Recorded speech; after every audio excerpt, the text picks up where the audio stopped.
안녕하세요. 저는 태국 선교사 황동욱입니다. 2008년에 예수전도단에서 파송을 받고 지금까지 태국에서 사역을 하고 있습니다. 저는 처음 10년 정도는 대학생 사역을 했었습니다. 대학교에 들어가서 학생들을 전도하고 또 학생들을 양육하고 그 학생 리더들을 성장시키고 가르치는 그런 사역을 했었습니다. 현재는 교회 개척 사역 및 현지 교회 지원 사역을 하고 있습니다. 오늘 이렇게 저희 이야기를 간절히 나눌 수 있게 해주신 GMAN 인터내셔널 필리핀에 감사드립니다. 저는 크리스찬 가정에서 태어나지는 않았습니다. 그런데 정말 감사하게도 제가 7살 때 제가 교회를 나가게 되었고 또 8살 때 되어서 저희 온 가족이 같이 교회에 나가는 은혜를 누리게 됩니다. 저는 그렇게 교회에서 쭉 자라왔습니다. 주일학교 그리고 중고등부 시절까지 교회에서 쭉 자랐었고 또 교회의 그런 환경이 너무나 익숙한 아이였습니다. 하나님을 인격적으로 만나지는 못했던 것 같습니다. 그러나 교회에서 쭉 자라온 환경이 있기 때문에 하나님이 어떤 분이신지에 대해서 하나님의 선하심과 인자하심 또 예수의 십자가와 나의 구원 그런 것에 있어서 저는 한치의 의심을 하지는 않았었습니다. 또한 성경을 읽으려고도 했었고 성경에 대한 지식이 너무나 재미있었고 성경을 보면서 또 이런 일이 있구나라고 스스로 생각을 했었던 적이 있습니다. 지금 생각해보면 그렇게 성경을 좋아하고 성경을 보았던 것이 그저 지식적으로 보았었고 또 성경을 그냥 위인전 읽듯이 또한 도덕책을 읽듯이 읽었었던 것 같습니다. 어쨌든 저는 교회 학교에서 쭉 자라왔었고 주일학교나 중고등부 때도 열심히 참여하는 그런 성실한 아이였었고 임원도 했었고 또 여러 가지 교회에서 일을 하면서 또 재미도 있었던 것 같습니다. 그런데 안타깝게도 저는 그렇게 중고등학교 때까지 하나님을 알았지만은 그것은 제 머리로만 알았던 것이고 제 마음으로 그것이 와닿았던 것 같지는 않습니다. 중고등부 때 부흥회를 하거나 또 수련회를 가면 우리가 기도하는 시간이 있지 않습니까? 저도 열심히 참여를 했습니다. 근데 기도를 하려고 하는데 어느 순간 기도가 탁 막히는 느낌이 들고 또 그럴 때 눈을 뜨고 옆에를 보면은 정말 열심히 기도하는 사람들, 눈물을 흘리면서 가슴을 치면서 기도하는 사람들의 모습이 보였습니다. 그때 저는 제 스스로를 이렇게 위로했었습니다. 나는 이성적으로 하나님을 믿는 사람이지 저런 건 아니다. 저거는 내가 할 수 있는 방법이 아니구나. 나는 저렇게 할 수 없다라고 선을 그었었습니다. 왜냐면 제가 진짜 남들처럼 물어보려고도 하고 가슴을 치면서 손을 들면서 그렇게 기도하고 싶었기 때문이죠. 그런데 끝까지 제가 그것을 할 수 없었습니다. 제 마음속에 와닿는 것이 없었기 때문입니다. 물론 이성적으로는 완벽하게 하나님에 대해서 안다고 생각했고 아무런 거리낌이 없다라고 생각했지만 희한하게 기도할 때나 또 찬양을 드릴 때나 다른 사람들이 그렇게 감동을 받고 하나님을 만나는 것처럼 보였을 때 저는 아무런 느낌이 없었고 아무런 변화가 없었습니다. 그런 저한테 새로운 변화가 찾아온 것이 고등학교를 졸업하던 시점이었습니다. 대입 수능을 보고 고등학생이 아직 졸업은 하지 않았지만 수능을 본 시점에서 저와 친하게 지내던 청년부에 그 당시 교회 청년 형 누나들이 저한테 교회 저녁 찬양팀에 들어오지 않겠니? 라고 권유를 했습니다. 권유를 마다할 이유가 없었습니다. 왜냐면은 저랑 워낙 친하게 지내던 형 누나들이었고 또 그 형 누나들이랑 같이 시간을 보내고 노는 것이 워낙 재미가 있었기 때문에 저는 흔쾌히 수락을 했었습니다. 물론 제가 그 당시 악기를 잘 다루는 것도 아니었고 또 노래를 잘하는 것은 아니었습니다. 그러나 단지 그 형 누나들이랑 같이 시간을 보낼 수 있다. 아, 재미있겠구나라고 생각을 한 나머지 저는 흔쾌히 수락을 하게 됩니다. 그리고 그것이 중요한 터닝 포인트가 되었습니다. 찬양팀, 그러니까 예배팀에 들어가서도 제가 딱히 할 수 있는 건 없었습니다. 열심히 선을 정리하고 또 악기를 나르고 또 세팅을 하고 또 막내니까 또 복사도 열심히 하고 그렇게 했었죠. 그런데 어느 순간 제가 뭔가 다른 것을 느끼게 됩니다. 예배를 드리는데 자꾸 뭔가 앞에서 마이크를 잡고 노래를 부르는데 뭔가 이상한 느낌이 드는 거예요. 뭔가 이상한 느낌이 드는 거예요. 그러던 어느 날 갑자기 저녁 예배 시간에 연습할 때도 아니고 다 같이 예배를 드리는 시간에 저녁 예배 때 마이크를 들고 그날도 이렇게 찬양을 하는데 어느 순간 마음속에 뭉클한 것이 느껴집니다. 굉장히 이상했죠. 이성적으로만 하나님을 알아왔던, 이성적으로만 하나님을 믿어왔던 제게는 굉장히 큰 변화였습니다. 뭐지? 무엇이길래 이렇게 내 마음을 두드리지? 그때 제가 느꼈던 것은 하나님이 나를 꼭 안아주시는 느낌이었습니다. 하나님 나를 꼭 안아주시면서 아들아, 괜찮아. 너가 가지고 있는 죄책감, 너가 일상에서 저지르는 죄들, 괜찮아. 내가 다 용서했어. 괜찮아. 나는 너를 사랑한다. 너는 내 아들이다. 괜찮아. 나는 너를 사랑한다라는 그런 메시지가 계속해서 반복적으로 들려오는 거예요. 마음속에. 하나님이 꼭 안아주신 느낌과 함께 그런 메시지들이 반복적으로 제 마음속에 들어왔습니다. 어떻게 할 수가 없었죠, 저는. 이것이 무엇인지도 잘 몰랐지만 정말 어떻게 할 수가 없을 정도로 제 자신을 주체할 수가 없었습니다.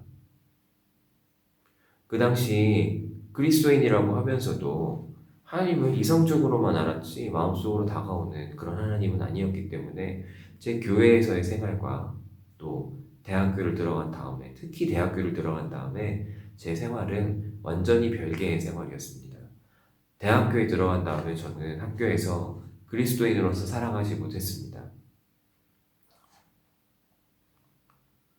구별된 삶을 살지 못했던 것이죠. 그저 똑같은 친구들과 같은 대학 생활을 했었습니다. 그때 저질렀던 잘못들, 그리스도인으로서, 제자로서 살지 못했던 그런 죄책감들, 그것이 항상 제 마음 가운데 무겁게 남아 있었는데 그날 예배를 드리는데 오셔서 괜찮다라고 말씀해 주시는 거예요. 제 마음속을 그때 기억을 해보자면은 감사한 반, 또 죄송한 반, 그것이 섞였습니다. 그리고 얼마나 울컥하는 마음이 들었는지 저도 모르게 제 입에서 마이크를 들던 손이 있었는데 그 마이크를 내려오면서 아버지라는 말을 그냥 크게 외치셨습니다. 그리고 하염없이 눈물이 흘렀습니다. 하염없이 눈물이 흐르는 거예요. 진짜 죄송한 반과 감사한 반, 그것이 섞여 나와서 아버지, 내가 잘못했습니다. 그런데 나는 감히 아버지께 나아갈 수도 없는 사람입니다. 그러나 나를 용서해 주시고 나를 용납해 주시고 기다려 주시고 인내해 주셔서 감사합니다. 지금 내가 아버지께 드릴 수 있는 말은 이 한마디밖에 없네요. 사랑합니다. 감사합니다. 너무나 사랑합니다. 감사합니다. 예배드리는 도중에 손에도 마이크를 내려놓고 울면서 그렇게 외쳤던 것 같아요. 그 예배, 아마 제 기억으로는 그 예배 끝날 때까지 그렇게 울면서 찬양하면서 감사하면서 그렇게 하나님을 만났던 것 같습니다. 정말 감격스러운 순간이었죠. 많은 사람들 앞에서 제가 그렇게 될 것이라고는 생각도 하지 못했습니다. 그것은 저뿐만 아니라 예배팀을 같이 하던 우리 형 누나들, 제 친구들도 마찬가지였습니다. 예배가 다 끝나고 찾아와서 저한테 묻더라고요. 괜찮냐? 그래서 너무나 감사하다. 하나님을 만난 것 같다. 하나님이 내 마음을 만져주셨다. 라고 그렇게 나눴었고 그 이후부터 제 삶이 달라지는 걸 느꼈습니다. 물론 하루아침에 달라지진 않았지만은 학교에서도 교회에서도 제자로서의 삶, 또 구별된 삶을 살도록 노력을 했던 것 같습니다. 또 그때 이후로 예배 때마다 또 찬양을 들을 때마다 또 찬양을 부를 때마다 하나님이 오셔서 만져주시는 것을 느낄 수 있게 되었습니다. 얼마나 하나님이 부드럽게 만져주시고 또 말씀해주시고 나를 기다려주셨는지에 대해서 알게 되었고 이후에 제가 악기를 배우고 지금은 또 선교지에서 찬양 인도를 하고 예배 인도를 하는 사람으로서 지금도 그렇게 예배 인도를 할 때마다 가끔 내가 하나님을 어떻게 만나는지 또 그때 그 감격이 어땠는지에 대해서 생각을 해보고 또 그것과 같은 또 그 이상으로 하나님께 감동하고 하나님이 깊이 만져주시는 시간을 또 기대하면서 살고 있습니다. 저는 크리스찬 가정에서 자라나지 않았습니다. 모태신앙이 아니었죠. 제가 7살 되던 때까지는 저희 집안은 불교 그리고 무교 집안이었습니다. 저희 할머니는 불교 신자였고 아버지와 어머니는 종교가 그렇게 딱히 없는 때가 되면은 같이 제사를 드리는 그런 가정에서 자라났었습니다. 제가 7살이 되던 때 저희 집이 상가 2층으로 이사를 가게 됩니다. 그 당시에 서울에 있던 한 상가였었는데요. 1층은 그냥 가게들이 쭉 있고 2층은 위로 올라가면 복도식으로 되어서 요즘 같으면 약간 아파트식으로 연립 같은 식으로 집들이 이렇게 따다다닥 있던 그런 곳이었습니다. 저희 집이 맨 끝집이었는데요. 그때 저희 집 앞에 개척교회가 하나 들어오게 되었습니다. 당시에 유치원에 갔다 와서 상가 2층 그 복도에서 저는 저희 친구들과 놀고 있었는데 그 당시 개척교회 사모님이 저희 어린이들을 교회에 들어와서 놀아도 된다라고 하셨던 것 같아요. 그리고 그렇게 되어서 제가 교회 주일학교에도 나가게 되었습니다. 얼마 지나지 않아서 저와 저희 아버지, 어머니, 그리고 할머니, 저희 동생까지 모두 다 같이 교회에 나가게 되었습니다. 정말 감사한 일이죠. 제가 처음으로 교회에 나갔던 지 1년이 채 지나지 않아서 저희 모든 집이 크리스찬이 되었습니다. 저는 어릴 때 제가 저희 집에서 처음으로 교회에 나갔던 사람인 줄 알았습니다. 그런데 나중에 시간이 지나고 저희 아버지께서 네가 첫 번째 크리스찬이 아니다 라고 말씀을 하셨습니다. 놀랬죠. 저희 집안의 첫 번째로 예수를 믿었던 사람은 제가 아니라 저희 증조 할머니였습니다. 제가 태어났을 땐 이미 돌아가신 분이셨습니다. 저희 아버지의 고향은 강화였습니다. 그 강화도 시골에서 저희 증조 할머니가 예수를 믿으셨습니다. 누가 어떻게 전도했는지 어느 시기에 예수를 믿으셨는지에 대해서는 잘 모릅니다. 아마 100년도 더 전 아니면은 적어도 일제 때에 그렇게 믿으셨겠거니라고 짐작은 하고 있습니다. 문제는 남편이 되는 저희 증조 할아버지께서 저희 증조 할머니가 기독교인이 되는 것에 대해서 대단히 불쾌하셨다는 것입니다. 저희 증조 할아버지는 그 시골에서 직관의 일을 겸하고 계셨습니다. 누가 돌아가시면은 묘자리를 봐준다든지 또 며칠날 모내기를 해야 길하다든지 또 어느 시기에 농사를 지을 때 어느 날에 어떻게 해야 되는지 그런 것을 봐주는 사람, 똑똑한 분이셨죠. 그렇게 직관의 일을 하고 계셨는데 어느 날 난데없이 와이프가 기독교인이 된 것입니다. 그리고 성경책을 집에 갖고 들어옵니다. 그리고 예수에 대해서 이야기를 하게 되죠. 저희 증조 할아버지께서 굉장히 불쾌하셨다고 합니다. 와이프를 타박을 하고 핍박을 했습니다. 또 성경책이 발견되는 쪽쪽 아궁이에 넣어서 태워버리셨다고 합니다.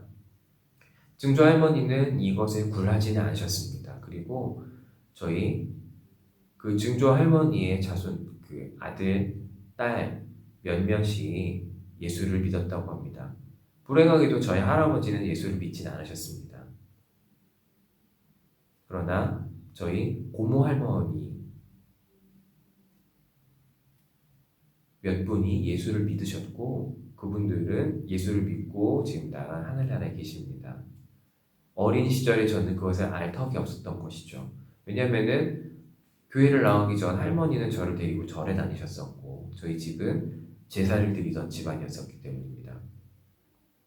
이 이야기를 하는 이유는 단 하나입니다. 저는 태국 사람들에게 이렇게 말을 합니다. 집안에서 첫 번째로 예수를 믿는 사람들의 역할이 중요하다. 그것은 그 가정의 축복의 통로가 되기 때문이다. 그리고 이 이야기를 같이 합니다. 저는 제가 어느 순간 예수를 믿게 되었고 또 사역자로 지금 선교사로 섬기고 있는 이것이 그냥 이루어졌다고 생각하지 않습니다. 저는 얼굴도 알지 못하던 제가 태어났을 때 이미 돌아가셨던 그 증조 할머니께서 저는 자녀들을 위해서, 자손들을 위해서 기도하셨다라고 믿습니다. 제가 이렇게 축복을 받고 사역자로 나설 수 있게 되었던 것은 그분이 자녀들을 위해서 기도했고 자손들이 축복을 받기 위해서 기도하셨기 때문에 제가 그 혜택을, 그 은혜를 누리는 것에 일부분이 있다고 생각합니다. 이제 제가 언제 사역자로 콜링받았고 하나님이 언제 부르셨는지에 대해서 나눠보도록 하겠습니다. 저는 신학대학교를 들어가지 않았습니다. 저는 중고등학교 때 역사나 또 지리 이런 인문학에 대해서 굉장히 좋아했던 사람이었습니다. 그래서 대학교에 가서도 취업은 생각하지 않았었고 제가 좋아하는 것을 더 배우고 싶었기 때문에 그 당시 대학교의 정시에 모든 학과를 다 사학과로 넣었었습니다. 저의 전공은 국사였습니다. 특히 제가 국사학과에 들어가서 좋아했던 것은 정말 재미있게도 제가 예수님을 인격적으로 만난 이후에도 제가 정말 좋아했던 것은 그 절에 가면 볼 수 있는 탑이었습니다. 국사학과는 그러니까 모든 사학과가 그렇듯이 1년에 2번씩 답사를 갑니다. 봄에 한 번, 가을에 한 번 이렇게 답사를 가는데 그때마다 한국에 있는 유적지들이 뭐가 있겠습니까? 가장 많이 가는 것은 절이죠. 절을 갈 때마다 그 코를 찌르는 향내는 너무 싫었는데 절에 갈 때마다 보이는 그 건축들, 사찰 건축, 그 목조 건물들 그리고 그 석탑이 저를 굉장히 설레게 했습니다. 그걸 볼 때마다 너무 재밌고 너무 신기하고 또 학교에 다니면서 전공서적 그렇게 관련된 전공서적도 많이 보곤 했습니다. 제가 너무나 관심이 있었기 때문이죠. 한편에는 나는 기독교인인데 왜 이런 걸 이렇게 좋아하지? 라는 마음이 있었지만은 저는 대학교 4학년 때 졸업 논문도 이 불교 건축으로 쓸 정도로 굉장히 이것에 관심이 있었습니다. 그리고 제가 대학교 4학년 2학기 때 예수전도단에 훈련 코스에 들어가게 됩니다. 대학생 예수제자훈련학교 UDTS라는 훈련 코스를 들어가게 되는데 그때 또 중요한 터닝 포인트가 생기게 됩니다. 기도하는 시간이 있었습니다. 매일마다 기도하는 시간이 있는데 그날은 벽을 보면서 기도를 하고 있었습니다. 벽을 보면서 기도를 하는데 갑자기 1년 전에 제가 예수제자 훈련학교를 들어가기 전 6개월 전에 태국으로 3주 동안 전도여행을 갔던 적이 있습니다. 방콕에 한 주, 현재 살고 있는 콩켄에 2주를 갔다 왔었던 그런 전경이었었는데요. 기도를 하던 당시에 갑자기 제 눈앞에 뭔가 확 열리는 겁니다. 말 그대로 환상을 본 것이죠. 제가 보았던 것은 그 방콕의 왕궁과 왕궁 옆에 붙어있던 에메랄드 사원의 모습이었습니다. 그 전경이 요즘으로 말하면 그 드론으로 위에서 상공에서 이렇게 찍는 것처럼 그 전경이 펼쳐지는데 제가 그것을 보고 할 말을 잃었습니다. 나 여기서 기도하는 시간에 기도하고 있는데 이게 뭐지? 그때 하나님이 제 마음속에 이렇게 말씀하시는 거예요. 그렇게 말씀하시는 것이 들렸습니다. 불교에 대해서 너가 공부했고 불교에 대해서 너가 아는 네가 나를 대신해서 이 불교권에 나를 대신해서 가졌으면 좋겠다. 갈 수 있겠니? 순간 모든 퍼즐이 맞춰졌습니다. 학교에 가서 열심히 탑을 공부하고 그 탑을 공부하려면 불교 건축을 공부하려면은 그 탑을 만든 사람들 그 건축을 한 사람들의 사상을 알아야 됩니다. 모든 종교 건축이 그렇듯이 그 종교 사상에 결집해서 그 정수를 남겨놓은 것이 그 건축물에 남아 있습니다. 그렇기 때문에 저는 학교에 가서 불교 사상에 대해서 또한 한국의 불교 사상에 대해서 좀 깊이 들어봤어야 됐었어요. 물론 논문을 쓰기 위해서였지만은 공부하면서도 이거 어렵다 굳이 이렇게까지 해야 되나 라고 싶었지만은 어쨌든 공부를 하고 나서 그것이 제 안에 남아 있었죠. 그런데 하나님이 말씀하시는 겁니다. 불교에 대해서 아는 네가 공부를 했던 네가 나를 대신해서 그 땅으로 가지 않겠니? 제가 그것에 관심을 가졌던 것들 또 그것에 대해서 공부를 했던 그 모든 퍼즐이 싹 맞춰지는 순간이었습니다. 하나님이 나를 선교지로 부르시는구나. 내가 선교사가 되길 원하시는구나. 그때가 23살 때 대학교 4학년 때였습니다. 그 이전까지 저는 사역자가 되어야겠다는 사역을 내가 전임 사역자가 될 거라고 생각을 해본 적이 단 한 번도 없습니다. 네, 정말 감사하게도 주님은 저를 준비시키시고 또 그 사역자로 부르셨습니다. 어머님께 그리고 아버지께 이 말씀을 드리는 게 너무 힘들었어요. 왜냐하면 제가 가문의 종손입니다. 저는 첫째고 아버지는 외아들이시고 저희 할아버지도 첫째, 저희 증조 할아버지도 첫째. 가문의 종손입니다. 물론 저희 집이 제사를 드리는 집안은 아니지만은 가문의 종손이 외국에 나가서 이렇게 선교를 한다는 것, 그 이야기를 말씀을 드린다는 것 자체가 굉장히 쉽지 않았어요. 제가 사역자로 헌신하기로 결심하고 어머님께 굉장히 힘들게 말을 꺼냈는데 저희 어머님이 딱 한마디를 하셨습니다. 감사하다. 아버지도 정말 감사하다라고 하셨습니다. 아버지는 저의 대가 아니라 저의 아들에 대해 사역자가 나왔으면 좋겠다라고 내심 마음속으로 생각을 하셨지만 이렇게 빨리 전임 사역자로 또 선교사로 제가 나갈 줄 몰랐던 것이죠. 그렇게 23살에 저는 사역자로 헌신을 하고 군대를 갔다 와서 준비를 하고 28살에 태국 땅으로 나오게 됐습니다. 싱글로 파송받아서 같이 선교사를 나간 자매와 결혼해서 지금은 이 땅에 13년째 살아가고 있습니다. 하나님이 얼마나 저를 이렇게 부르셨는지 또 어떻게 예비하시고 어떻게 앞길을 인도하셨는지에 대해서 그저 감사할 따름입니다. 저 개인적으로 나누고 싶은 말씀은 스바냐서 3장 17절의 말씀입니다. 너의 하나님 여호와가 너의 가운데 계시니 그는 구원을 베푸실 전능자시라. 그가 너로 인하여 기쁨을 이기지 못하시며 너를 잠잠히 사랑하시며 너로 말미암아 즐거이 부르며 기뻐하시리라. 제가 처음에는 하나님을 이성적으로 만났다가 하나님을 다시 만나게 된 다음에 이 구절을 읽었는데 얼마나 감동을 했는지 모릅니다. 하나님이 나를 어떻게 생각하시는지, 하나님이 나를 어떻게 바라보시는지, 내가 어떤 상황에 있더라도, 내가 무슨 일을 하더라도, 내가 어디서 있던 간에, 누구랑 있던 간에 하나님이 나를 이렇게 사랑하시는구나. 하나님이 나를 이렇게 생각하시는구나. 나를 보호하시고, 나를 인도하시고, 나를 기뻐하시고, 또 가장 감격했던 것은 즐거이 부르며 기뻐하신다고 하셨어요. 실질적으로 제 삶은 하나님이 그렇게 즐거이 부를 만한 삶이 아닐 때도 많이 있었는데, 그럼에도 불구하고 하나님이 날 이만큼 사랑하시는구나. 날 이렇게나 생각해 주시는구나. 눈에 넣어도 아프지 않을 만큼 하나님이 나를 생각하시는구나.